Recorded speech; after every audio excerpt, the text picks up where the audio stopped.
Apa kabar semua? Senang sekali saya Rini Ayuningtyas dapat menjumpai Anda kembali dalam program kesayangan kita, Dokterku. Disiarkan langsung dari studio El Sinta TV, 94,8 FM Fit Radio Bandung, dan 95,7 FM Fit Radio Semarang.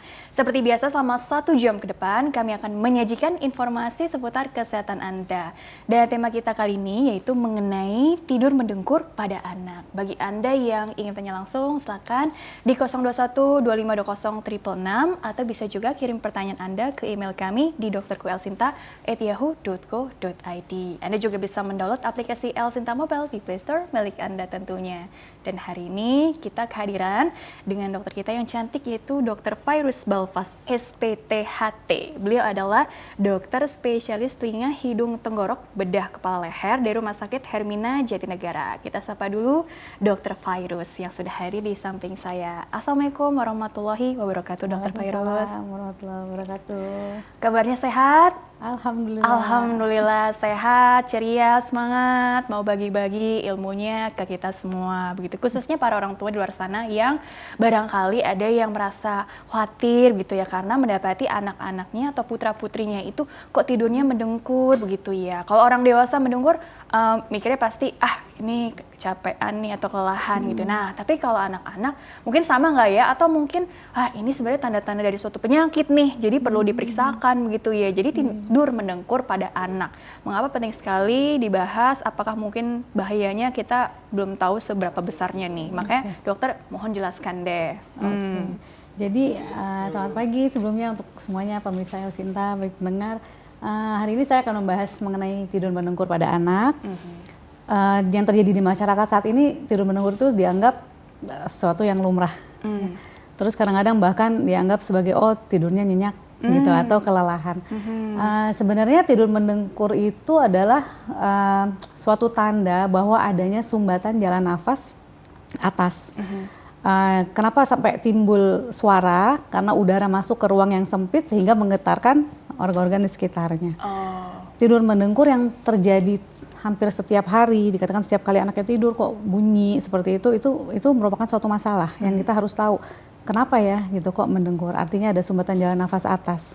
Dan yang lebih serius lagi bisa terjadi yang namanya sleep apnea, yaitu henti nafas saat tidur, yang disebut obstructive sleep apnea atau kita singkat biasanya OSA. Nah itu pada saat fase tidur anak akan mendengkur, itu bisa beberapa kali terjadi henti nafas untuk beberapa detik, yang biasanya diikuti pada bunyi, kemudian tenang, hening beberapa detik, kemudian terjadi kayak tarikan nafas gitu seperti orang kekurangan oksigen. Nah itu yang disebut fase apnea. Nah itu yang sebenarnya bahaya. Jadi itu sumbatan yang biasa terjadi terutama pada anak-anak, biasanya seringkali disebabkan karena pembesaran adenoid, adenoid dan tonsil. Adenoid itu adalah tonsil atau amandel yang biasa disebut orang awam. Itu yang letaknya ada di belakang hidung, kemudian tonsil itu yang orang awam suka lihat di kanan kiri tenggorok itu yang seperti bakso, seperti itu. Kemudian bisa juga terjadi karena sumbatan hidung, konkanya membesar karena alergi. Nah hal itu harus diperiksakan. Kedua, bisa karena obesitas pada anak, itu juga bisa menyebabkan masalah tidur mendengkur. Kemudian kelainan kraniofasial, kelainan anatomi, contoh salah satu sindrom seperti Pierre Robin. Dagunya, rahangnya tuh ke belakang sehingga menyempitkan jalan nafas. Itu hal-hal yang dapat menyebabkan terjadi tidur mendengkur pada anak. Jadi tadi kan menyempit saluran pernafasannya. Khawatirnya tadi ada sleep apnea ya, henti nafas saat tidur. Walaupun beberapa detik, terus tapi seperti susah payah untuk nafas lagi, seperti kekurangan oksigen tadi. Tapi itu kalau terlalu sering banget setiap hari, ngeri ya dok ya, karena mengancam nyawa. Bisa, yang beratnya itu kan bisa terjadi henti nafas mendadak. Tapi hal-hal lain yang dapat dipengaruhi, contoh yang tadi suaranya, kemudian mendengkurnya, mengganggu, kemudian anak juga bisa hiperaktif, gangguan behavior, perilakunya juga ya. Terus performance di sekolah, konsentrasinya menurun karena tidak mendapatkan tidur yang berkualitas, karena beberapa kali setiap terjadi henti nafas, kemudian dia akan terbangun, tarik nafas dalam, jadi tidak mencapai deep sleep. Jadi itu kualitas sangat mengganggu tidurnya kualitas nggak tidurnya. oke ya. Ya, gitu dan masih ya. banyak lagi masalah-masalah lain yang bisa disebabkan oleh itu.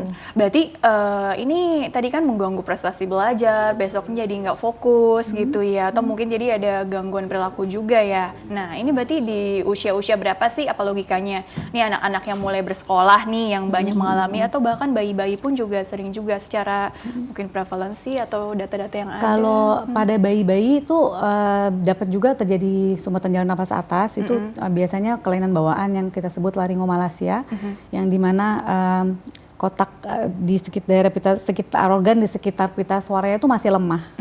Dan itu juga harus dilakukan pemeriksaan apakah menyebabkan gangguan tumbuh kembang pada bayinya. Kemudian pada anak-anak usia 3 tahun sampai ya sekitar 7 atau 10 tahun itu yang paling sering adalah tonsil dan adenoid. Ya, sama alergi juga. Itu yang paling sering menyebabkan terjadinya sumbatan jalan nafas, tidur mendengkur itu atau pada ngorok anak. ya orang bilang. Terus tadi dianggapnya apa, dokter bilang sangkanya tidurnya lagi pules nih, atau mungkin memang kelelahan nih habis diajak jalan-jalan mungkin sama bapak ibunya. Tapi sebenarnya kan harus curiga juga ya, jangan-jangan ini ada permasalahan yang memang harus ditangani sejak dini ya dok ya. Terus juga dok, tadi kan kita perlu mengetahui tanda-tanda atau gejala-gejala yang memang ditunjukkan oleh si anak. Tanda-tanda ini sebenarnya bagaimana ya, kesannya tuh memang apa sekarang begini, tapi nanti seterusnya baik, terus tapi ada lagi gitu ya, jadi terkesan hilang timbul, atau memang bisa dibilang itu apa ya, jadi seperti gitu. menetap tapi lama-lama jadi makin berat begitu ya. Biasanya variasi atau bagaimana sih? Dok? Biasanya kalau tidak diatasi, contoh seperti alergi atau itu justru akan memburuk, cenderung memburuk ya.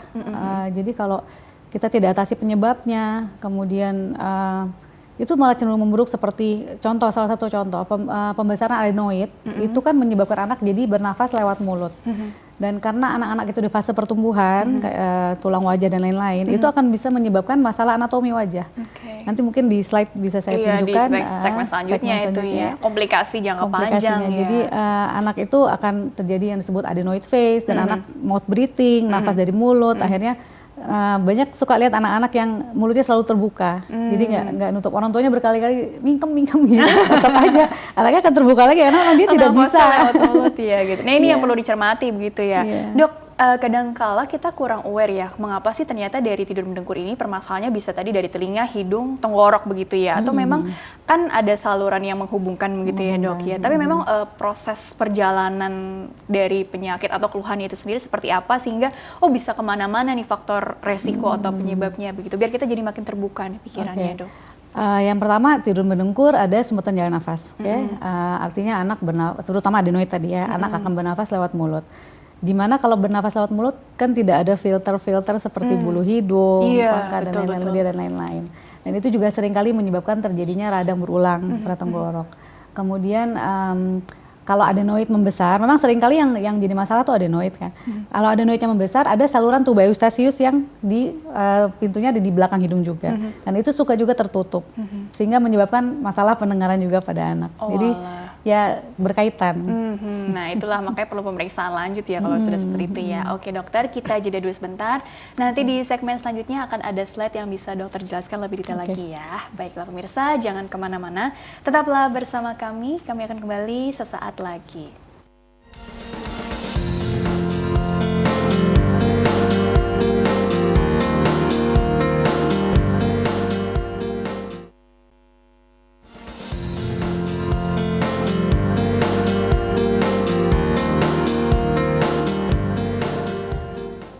Ya pemirsa, terima kasih Anda masih bersama kami di program Dokterku, disiarkan langsung dari studio El Sinta TV, 94,8 FM Fit Radio Bandung, dan 95,7 FM Fit Radio Semarang. Masih membahas mengenai tidur mendengkur pada anak bersama dengan Dr. Fairuz Balfas SPTHT. Beliau adalah dokter spesialis telinga, hidung, tenggorok, bedah, kepala leher di Rumah Sakit Hermina Jatinegara. Dr. Fairuz, lanjutkan kembali ya perbincangan kita lebih detail lagi. Tadi dokter bilang, nanti ada tuh di slide lengkap. Nah, kalau begitu langsung aja deh ditampilkan ya. Berhubung slide ini cukup banyak, satu persatu ditampilkan dulu. Slide pertama barangkali tentang apa nih? Tadi penyebab terbanyak salah satunya ya, karena ukuran tonsel atau amandelnya ini jadi bengkak gitu ya dok ya, atau bagaimana? Jadi ini ada 4 gambar apa sih dok yang bisa diceritakan nih? Dari gambar yang pertama ini ada 4 gambar ukuran tonsil atau amandel. Di gambar yang pertama itu ukuran T1 di mana tonsil belum keluar dari fosanya dan tidak terlihat bahwa jalan nafasnya lapang. Kemudian gambar kedua sedikit keluar tapi masih belum mengganggu jalan nafas. Kemudian di gambar ketiga itu T3 sudah mulai mengganggu jalan nafas, dan yang keempat itu T4 yang hampir menyumbat total jalan nafas, yang biasanya tutup ya. Iya, bentuknya biasanya untuk masalah tidur mendengkur dan sleep apnea ini terjadi pada ukuran yang ketiga dan keempat. Oh, kalau yang satu kedua belum ya? Ya, yang ke satu ke kedua itu jarang menimbulkan tidur mendengkur, kecuali adenoidnya besar masih bisa juga menyebabkan. Jadi ada amandel dan adenoid tadi. Dan adenoid tadi. Sebenarnya apa sih yang memicu amandel ini bisa membengkak gitu ya? Kan sering ditanyakan juga nih. Kalau amandel itu bisa membengkak, pertama alergi, itu bisa memicu jadi membesar. Kemudian infeksi kronik, infeksi yang berulang itu juga bisa memicu jadi membesar. Saluran pernafasan atas atau bawah nih biasanya? Atas ya dok ya. Oke, jadi itu lama-lama yang bergambar 3 ke 4 tertutup ya seperti goa nih, udah nggak ada jalan masuk lagi gitu ya. Jadi nafasnya jadi terganggu begitu ya, tidur pun jadi mendengkur begitu ya. Coba gambar selanjutnya lagi, slide berikutnya. Adenoid ini maksudnya apa sih? Ini adenoid. Adenoid adalah suatu jaringan limfoid yang sebenarnya memiliki fungsi sama seperti amandel. Hanya saja dia letaknya ada di hidung bagian belakang. Jadi kalau kita masukkan kamera atau nasoendoskopi itu ke dalam hidung, di bagian belakang kita akan bertemu dengan jaringan adenoid. Nah, di gambar pertama ini tampak ada adenoid yang memang biasanya pada usia anak-anak itu adenoid masih terlihat, tapi masih ada space untuk bernafas yang cukup besar. Tapi di gambar kedua ini yang adenoidnya yang hampir menyebabkan sumbatan total, ini yang menyebabkan anak-anak bernafas lewat mulut dan terjadi snoring dan sleep apnea tadi. Pemicunya juga biasanya apa yang men-trigger? Sama seperti aja? Infeksi kronik atau alergi. Lebih sering alergi sih. Oke, tapi kalau dilihat-lihat berarti dari perjalanannya berarti lama-lama yang kecil jadi ukurannya bertambah besar. Bisa, gitu itu ya, bisa dok ya. Lama-lama jadi menyumbat atau menutupi jalan nafasnya begitu ya dok ya. Oke, coba slide selanjutnya lagi. Itu tadi mengenai perjalanannya ya. Nah ini rongga, ini gambaran apa ini dari endoskopi juga dok ya? Ini nasoendoskopi juga. Yang sebelah kanan tampak ada space di antara dinding luar dan dinding dan sekat hidung. Itu tempat lewatnya udara. Itu gambaran normalnya. Tapi yang di satu lagi tampak sempit. Dan konka itu yang seperti yang tertulis enlarged inferior turbinate itu membesar yang menyebabkan penyempitan jalan nafas. Ini juga bisa menyebabkan tidur mendengkur. Dan ini sering terjadi pada kasus-kasus rinitis alergi. Gitu ya. Jadi kalau alergi jadi memperberat begitu ya dok ya. Memperberat. Terus ini kok dari gambarannya seperti ada perbandingan warna ya dok. Artinya kalau yang normal tuh pinknya tuh pink agak-agak, atau ini perasaan aku aja. Kalau yang kanan seperti merahnya merah yang mateng gitu ya. Kanan ini kebetulan gambarnya yang lagi agak meradang. Tapi kalau pada kasus alergi tidak seringkali lebih pucat. Jadi kalau yang pucat tuh justru yang dalam kondisi normal begitu ya. Enggak, yang pucat tuh justru alergi. Yang normal tuh pink tenang gitu. Pink tenang. Terus seperti ada berjak-berjak putih. Itu termasuk, enggak ya dok, memang sih, bentuknya seperti itu ya dok ya. Kirain aku itu ada infeksi apa gitu ya. Oke, coba slide berikutnya lagi. Nah ini yang tadi saya cerita sempat sebutkan ada nafas dari mulut, mouth breathing. Nah ini karena anak-anak di fase pertumbuhan akan menyebabkan masalah anatomi. Seperti wajahnya memanjang, mulutnya terbuka, yang sebelah kanan ini giginya agak sedikit maju, bahkan berantakan. Jadi berantakan strukturnya ya. Ini karena terjadi mouth breathing yang menahun, sehingga mengganggu pembentukan anatomi. Bertahun-tahun loh gitu ya. Kalau bernafas dari satu lubang hidung aja dok kan ada juga beberapa anak yang mungkin sering mampet atau apa. Jadi melalui satu lubang hidung saja itu ada efek jangka panjang yang mungkin perlu dikhawatirkan juga nggak, perubahan struktur kayak kalau kasus-kasus seperti alergi dan lain-lain jarang terjadi pada satu lubang ya. Kalau memang terjadi pada satu lubang hidung itu harus kita evaluasi. Pasti ada sumbatan entah polip, entah kalau anak-anak kadang-kadang benda asing. Oh, gitu. jadi ada kondisi lain lagi kondisi ya? lain lagi. Oke, kita jadi kepanjangan ya, ada polip, ada benda asing gitu kan ya, macam-macam. Oke, coba slide berikutnya lagi, kalau begitu. Nah, ini salah satu contoh anak yang biasanya tidur mendengkur dan sekali lagi mouth breathing, bernafas lewat mulut. Nah, kalau ya orang tua mendapatkan anak-anak tidur dengan mulutnya terbuka, tidurnya seperti tidak nyaman, seperti tidak tenang, terus mencari posisi. Nah, ini boleh dicurigai adanya sumbatan jalan nafas atas pada anak-anak. Artinya nggak hanya tidur malam ya, tidur siang kapanpun ya dok ya. Intinya jadi gelisah gitu ya, terbangun-bangun. Jadi tidurnya nggak deep tadi yang dokter sampaikan ya. Sleep, iya. Selain mungkin tanda-tanda yang lain dok, yang artinya tidak saat tidur gitu ya. Tadi perubahan perilaku contohnya, atau mungkin ada tanda-tanda lain juga yang terkait dengan telinganya, hidung, tenggorok gitu, tergantung penyebab sih. Tapi apa yang perlu kita waspadai juga ya, yang sering kali terlupakan? Yang sering kali terlupakan, anak-anak itu gini, kadang-kadang karena tadi seperti di awal saya bilang orang tua menganggap biasa gitu. Nah, jadi banyak hal-hal yang berpengaruh karena adanya sumbatan jalan nafas. Itu bisa menyebabkan gangguan kardiovaskuler, yang terutama yang paling bahaya ada terjadinya henti nafas. Jadi jangan menganggap biasa aja gitu. Kecuali anaknya mendengkurnya sesekali gitu. Itu mungkin karena lagi batuk pilek atau apa, itu memang bisa. Tapi kalau sudah setiap hari, coba deh diperiksakan. Ada atau apa? dilihat dari faktor resiko tadi, Faktor risiko anaknya alergi, gemuk atau enggak, alergi, atau sekolahnya gimana nih gitu. Atau kadang-kadang moodnya, anak-anak yang cenderung moodnya kurang bagus, swing atau gitu. ya kalau anak yang kadang-kadang suka cranky gitu-gitu. Jadi perilakunya tuh kurang membuat nyaman lah kadang-kadang seperti itu. Jadi perlu dievaluasi nih, jangan-jangan ada masalah di anatomisnya. Jangan-jangan gitu ada masalah tidurnya yang karena tidak segala mencapai macam. deep sleep, anak-anak setiap kali mendengkur, nafas oksigen turun, terbangun lagi. Kalau tidak mencapai deep sleep, pasti akan berpengaruh ke perilaku sehari-harinya. Iya, jadi makanya harus diperiksa ya. Biasanya periksanya itu tadi yang seperti dokter katakan di slide dengan nasoendoskopi, atau sebenarnya nggak perlu pemeriksaan lanjutan seperti itu, dengan mungkin dilihat aja anaknya, tanya-tanya, ngobrol-ngobrol sama orang tuanya, bagaimana keseharian anaknya, udah bisa kelihatan, atau memang dipastikan dulu tadi apa nggak aja cukup gitu ya. Untuk awal mungkin dari orang tua. Kemudian kalau ada kecurigaan dibawa ke dokter THT untuk dievaluasi, idealnya nasoendoskopi. Tapi mengingat anak-anak tidak selalu bisa dilakukan nasoendoskopi, kadang kita lakukan ronsen. Kemudian atau bisa juga orang tua merekam pada saat anaknya mendengkur dan tidur, itu direkam, nanti ditunjukkan ke dokternya. Nah, pemeriksaan yang paling utama sebenarnya, yang paling ideal itu PSG, artinya polisomnografi.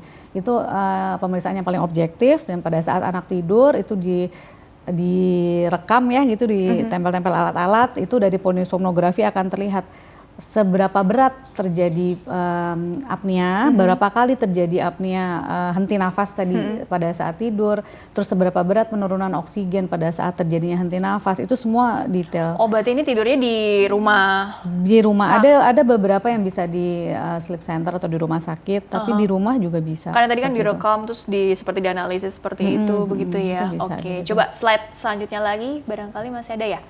Nih. Nah, ini ya gambaran dari yang pertama adalah gambaran jalan nafas yang terbuka dengan baik. Itu tampak yang panah biru itu adalah udara masuk dengan mudahnya.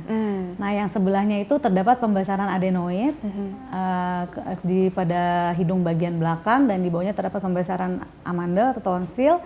Nah, itu tampak udaranya bergetar, sempit, maksudnya sulit masuk ke rongga yang sempit sehingga menyebabkan getaran tadi. Oh, jadi itu melengkung-melengkung maksudnya bergetar ya? Maksudnya itu.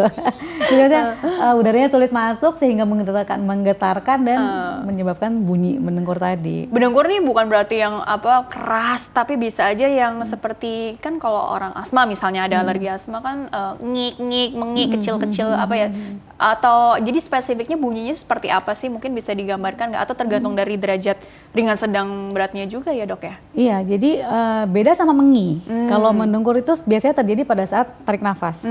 Dan keras, berat atau keras atau tidaknya bunyinya itu bisa juga berkaitan dengan seberapa berat sumbatannya, seperti itu. Seberapa besar tadi adenoidnya atau amandelnya, sehingga seberapa besar juga tadi getarannya itu ya tadi ya. Jadi Sesempit apa sesempit rongganya. apa gitu ya, sorry.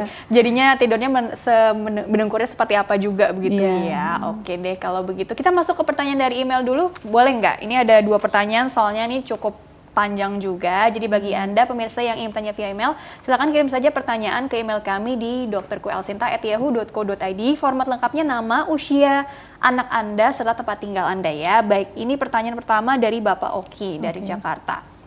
Dokter, anak saya laki-laki umurnya 2 tahun nih ya. Kalau tidur kadang-kadang suka mendengkur, suka ngorok tuh tulisannya. Sudah dibawa mamanya ke dokter sampai di endoskopi, nasoendoskopi juga, dan ternyata ada adenoid yang sudah besar dan butuh tindakan operasi. Melihat kesiapan anak, sebetulnya untuk adenoid ini dok, kita bisa tidak ya mengandalkan obat spray aja dulu gitu. Mohon sarannya, terima kasih. Jadi kita masuk ke terapi juga ya, berarti dari pemeriksaan tadi kan, kemudian lanjut ke treatment, dan kasus ini kebetulan memang ada adenoidnya gitu ya. Oke. Jadi sebenarnya tidak ada batasan usia untuk kita tata laksana secara operatif. Kalau memang sumbatannya sudah sangat mengganggu dan cukup berat, sebenarnya tidak masalah untuk dilakukan tindakan operasi. Tapi kadang kita kalau tidak terlalu berat, kadang kami dokter coba pakai obat dulu. Salah satunya tadi yang obat semprot hidung, steroid nasal spray. Kalau untuk keberhasilannya tergantung. Ada yang berhasil jika penyebabnya murni alergi, itu bisa berhasil. Kadang meskipun tidak sampai seperti operasi ya, tapi cukup membantu lah untuk melapangkan jalan nafas. Biasanya kami berikan terapi medikamentosa maksimal seperti steroid nasal spray, anti alergi, atau bahkan cuci hidung, itu seperti itu. Nanti dievaluasi mungkin sekitar 2-3 bulan apakah ada perbaikan. Kalau memang tidak ada perbaikan dan tetap berat mendengkurnya, ya mau nggak mau kita lakukan operasi pada anaknya. Tapi sebenarnya dok, spray atau tadi obat-obatan itu hanya mengurangi gejalanya aja, tapi adenoidnya itu sendiri maksudnya bisa ikutan mengecil dengan efek dari obat itu, atau bagaimana ya sifatnya? Jadi adenoid itu kan membesar karena faktor peradangan. Nah, spray yang diberikan itu kan untuk menghambat proses peradangan. Jadi dengan dihambatnya proses peradangan diharapkan bisa mengecil. Meskipun tidak selalu berhasil kecilnya sampai benar-benar bikin lapang gitu. Jadi sambil kita obati tetap perlu evaluasi. Soalnya kan tadi dilihat dulu nih 2 bulan 3 bulan. Terus juga spray bukannya nggak boleh terlalu keseringan dok, atau terlalu lama jangka panjang gitu penggunaannya? Kalau spray, kalau yang sifatnya lokal itu masih bisa jangka panjang karena penyerapannya minimal. Tapi memang kalau misalnya ternyata setelah 2 bulan atau 3 bulan tadi mengikuti treatment yang tadi sudah dianjurkan, tapi ternyata masih ada keluhan-keluhan yang sangat mengganjal, memang mau tidak mau harus tidak ada perbaikan, sumbatannya mau nggak mau harus diangkat karena itu banyak komplikasi yang bisa ditimbulkan. Nah, ini mungkin ditahan dulu ya seputar tadi komplikasi atau mungkin pengobatan jangka panjang. Ya, ini ada pertanyaan selanjutnya dulu, ditampung dulu ya. Dari Ibu Amel dari Bekasi, dokter, untuk anak perempuan usia 12 sampai 18 bulan, 1 tahunan ya. Kalau sering banget batuk pilek ringan dalam 1 tahun, bisa 3-4 kali batuk pileknya, apa tanda-tanda mulai muncul alergi ya dokter? Selain itu juga anak saya tidurnya itu saya perhatikan pernah tiba-tiba atau tahu-tahu terbangun seperti orang kehabisan oksigen atau susah nafas. Tapi nanti bisa lanjut tidur mulai tenang lagi. Kebetulan dia tidak mendengkur yang keras sih. Kemudian bapaknya memang waktu kecil ada riwayat asma. Mohon tanggapan dokter sebelumnya, terima kasih. Ada kaitannya dengan riwayat turunan atau genetik ya dari asma dari ayah atau bagaimana juga ini dokter? Jadi kalau batuk pilek ringan, kemudian lendirnya bening, anak tidak demam, itu ada kemungkinan alergi. Meskipun untuk kita tahu benar alergi atau tidak dan alergi apa, itu ada pemeriksaan yang namanya tes alergi, itu bisa dilakukan juga. Kemudian kalau untuk tadi yang terbangun tiba-tiba, bisa saja merupakan suatu sleep apnea, tapi tetap untuk pastinya kita harus memeriksakan langsung pemeriksaan fisiknya, seperti tadi nasoendoskopi atau bila tidak memungkinkan ronsen dan lain-lain. Untuk riwayat dari ayahnya, asma itu merupakan suatu manifestasi klinik dari alergi dan itu menurun sifatnya. Bisa ada kemungkinan. Bisa ada kemungkinan, tapi harus dipastikan dulu ya. dipastikan. Maksudnya dengan tadi langkah-langkah yang sudah Dokter Fairuz jelaskan ya. Dokter, kita kembali lagi seputar treatment ya. Jadi dari pemeriksaan tadi kan bisa macam-macam nih, bisa ada nasoendoskopi atau lihat kesiapan anak juga tadi ya. Bahasanya tadi kan, ada ronsen atau mungkin ada pemeriksaan-pemeriksaan yang lain deh dengan lihat fisiknya atau ngobrol-ngobrol wawancara dengan orang tuanya. Kemudian memang ternyata treatment itu tadi kan bisa dilihat-lihat dulu ya, kalau bisa ditunda operasinya atau ya mau nggak mau harus operasi juga dengan sebelumnya treatment dulu nih 2 bulan 3 bulan dengan tadi langkah-langkah yang sudah dokter sampaikan.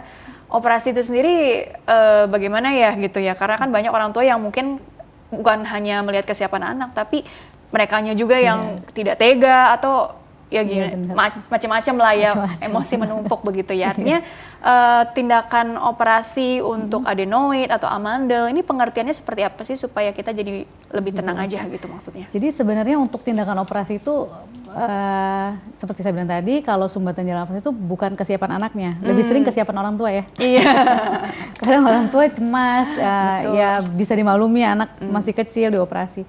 Kalau saya sering sampaikan, jika memang sudah ada indikasi operasi, tapi orang tua belum siap, kecemasan dan lain-lain, jangan tidak melakukan apa-apa. Setidaknya tadi tindakan-tindakan seperti nasal spray, kemudian cuci hidung, dikasih anti alergi, itu bisa diberikan sambil kita menunggu kesiapan dari si orang tua tadi. Untuk tata laksana, kalau operasi amandel atau adenoid, di mana itu merupakan salah satu penyebab utama dari sumbatan jalan nafas pada anak, itu kita lakukan operasi dengan bius total. Jadi anaknya benar-benar tidak sadar, operasi dilakukan dari dalam rongga mulut, begitupun pengangkatan adenoid kita ambil juga dari dalam rongga mulut. Jika diperlukan bisa sambil di-guide dengan endoskopi dan lain-lain supaya lebih tampak. Itu tindakan operasi seperti itu. Dan operasi amandel pada anak, ya meskipun tetap resiko dan komplikasi tetap selalu mengikuti ya, insya Allah nggak apa-apa. Yang terjadi adalah orang tua sering kali kami mendapat pertanyaan, amandel kan buat daya tahan tubuh. Iya. Kalau diangkat nggak apa-apa. Selalu seperti itu, hampir sering sekali ditanya seperti itu. Memang amandel merupakan salah satu organ untuk pertahanan tubuh, pertahanan dari infeksi dan lain-lain. Tapi amandel bukan satu-satunya. Gitu. Jadi kita harus lihat, apakah si amandel ini lebih banyak manfaatnya atau lebih banyak menimbulkan masalah. Gitu. Mudaratnya. Iya, mudaratnya. Kalau memang masalahnya lebih banyak, nggak ada salahnya untuk, maksudnya nggak masalah untuk diangkat. Atau mungkin ada kriterianya ya, ada yang dalam setahun nih amandelnya nih bengkak atau meradang sekali, atau ada yang 2 kali, 3 kali, 4 kali. Jadi kan kadang-kadang kalau sekali doang ya nggak apa-apa lah, mungkin ya lagi memang melatih daya tahan tubuh juga supaya lebih kuat. Tapi ada juga yang udah terlalu sering gitu ya. Nah itu bagaimana juga tadi ya? Jadi itu berarti indikasi dari operasi ya. Indikasi dari operasi amandel yang nomor 1 itu adalah obstructive sleep apnea, tadi sumbatan jalan nafas. Nah itu indikasi yang nomor 1, indikasi absolut. Yang kedua adalah indikasi yang tadi radang berulang, bisa dikatakan infeksi kronik. Nah itu kalau sudah dalam setahun 3-4 kali terjadi masalah, sehingga mengganggu kualitas hidup, seperti jadi sering nggak masuk sekolah, salah makan dikit sakit, turun dikit berat badan turun sakit. Nah itu juga salah satu indikasi untuk diangkat amandelnya. Iya, memang harus seperti itu ya, karena kan tadi komplikasi tuh jangka pendek atau jangka panjang. Nah ini perlu ini ya, karena tadi kan orang tua ada yang ngerasa khawatir atau apa, jadi kesiapannya dari orang tuanya gitu ya barangkali tadi. Sebenarnya lebih banyak dari orang tuanya. Iya, komplikasi jangka pendek atau jangka panjang yang perlu dijabarkan lagi dok, karena kan tadi gak hanya lokal aja nih efeknya, tapi mungkin bisa ke penyakit-penyakit lain, atau mungkin kan nih artinya tadi terkait dengan tumbuh kembang anak, atau mungkin masa depannya dia, bagaimana nanti dia kalau imunitasnya sekarang aja masih sering sakit-sakitan tadi kan tentunya tadi prestasi belajar menurun. Artinya bagaimana nanti mengejar cita-citanya supaya lebih produktif. Nah itu bagaimana juga itu? Jadi komplikasi sumbatan jalan nafas atas artinya oksigen yang masuk pun jadi kurang.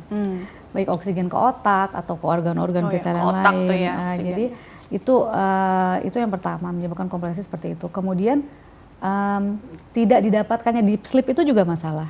Jadi manusia kan butuh deep sleep. Jadi kalau anak dengan tidur yang hampir tidak pernah deep sleep, yang sedikit-sedikit terbangun, sedikit-sedikit terganggu, nah itu akan berpengaruh juga pada appearance di sekolah tadi kan, performance di sekolah yang tadi.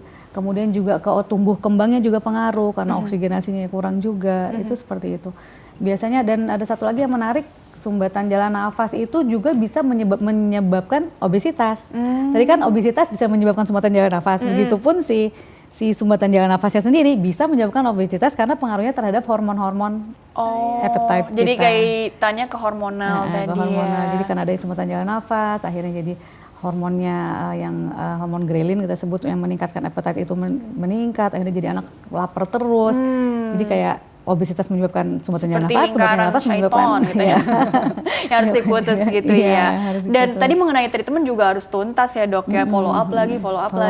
Karena ini sifatnya tuh kalau tadi ada tonsil atau adenoid yang membengkak segala macam itu kan operatif gitu ya, atau mungkin tadi yang medikamentosa yang artinya non operatif juga gitu ya, yang optimal gitu ya. Terus kalau cara tahunya ini benar udah tuntas atau mungkin ada kemungkinan nanti udah baik, tahu-tahu datang lagi kambuh-kambuhan atau bagaimana sih sifatnya dok?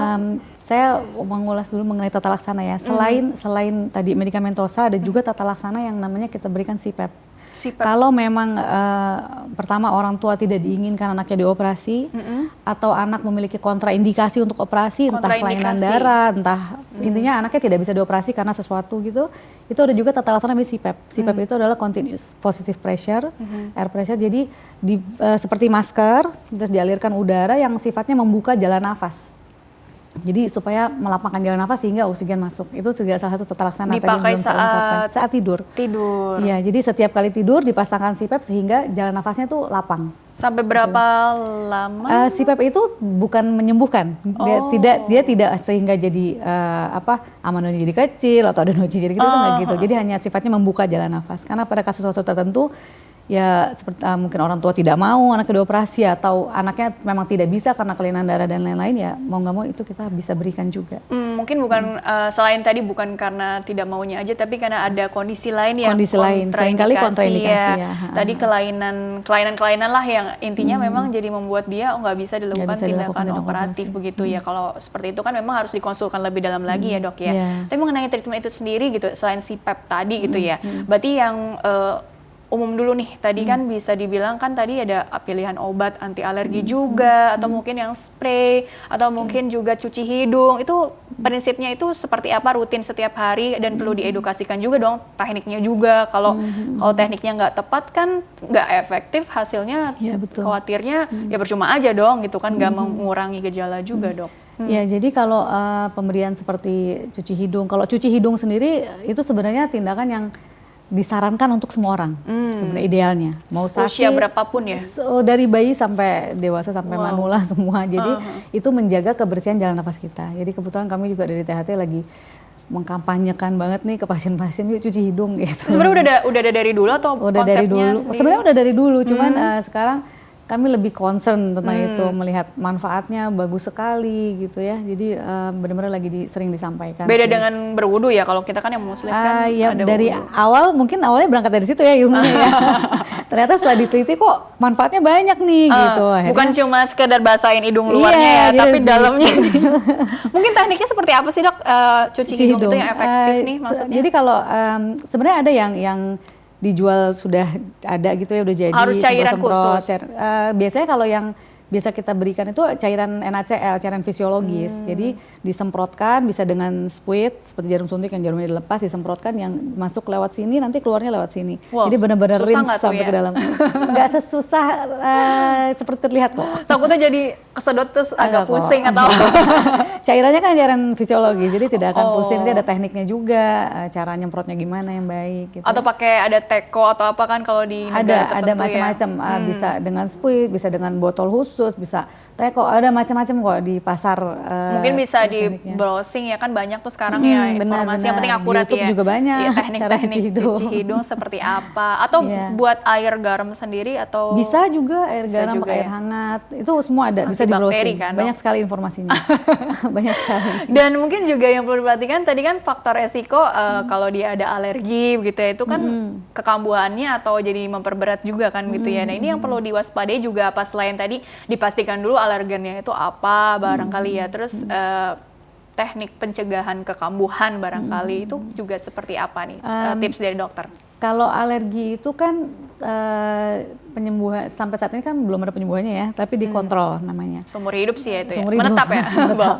Jadi alergi itu gimana sih cara mengontrol yang terbaik, hindari penyebab gitu. Kalau alerginya kita mungkin makanan atau sudah diketahui itu kan mudah ya, tinggal nggak dimakan udah selesai gitu.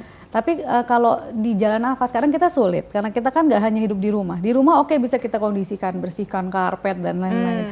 Tapi kalau kita sudah bekerja entah di kantor entah di mana kalau anak kan di sekolah, di tempat les les gitu kan. Nah itu agak sulit. Jadi kalau saya suka sampaikan hidungnya yang dikontrol gitu. Jadi kita cuci hidung lagi-lagi saya sampaikan cuci hidung. Kemudian yang tadi nasal spray, steroid nasal spray yang fungsinya itu dia mencegah peradangan dan mengurangi sensitivitas dari hidungnya sendiri gitu. Oke, coba dokter kita jeda dulu ya, nanti lanjutkan di segmen terakhir ya, sekaligus closing statement dari dokter ya. Baiklah pemirsa, jangan kemana-mana, tetaplah bersama kami akan kembali sesaat lagi.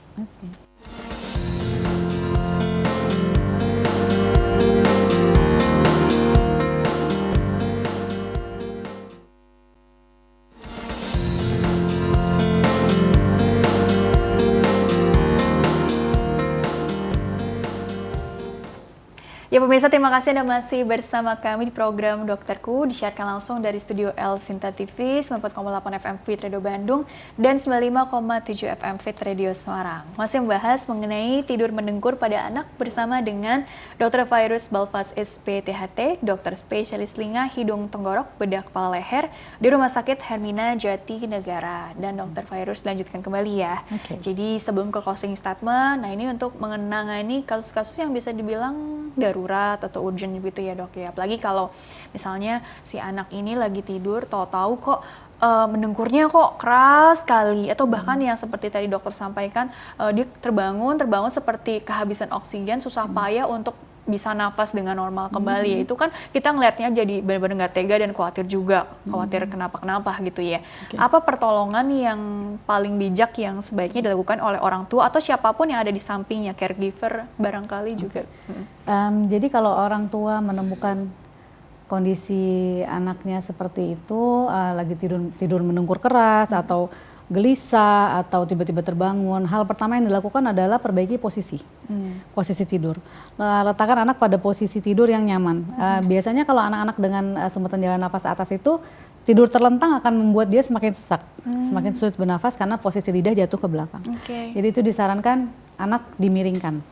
Kalau miring juga tetap berat. Kalau perlu sampai tengkorak, intinya supaya lidah tidak jatuh ke belakang. Supaya lidah tidak menutup jalan nafas, memperberat jadi kan.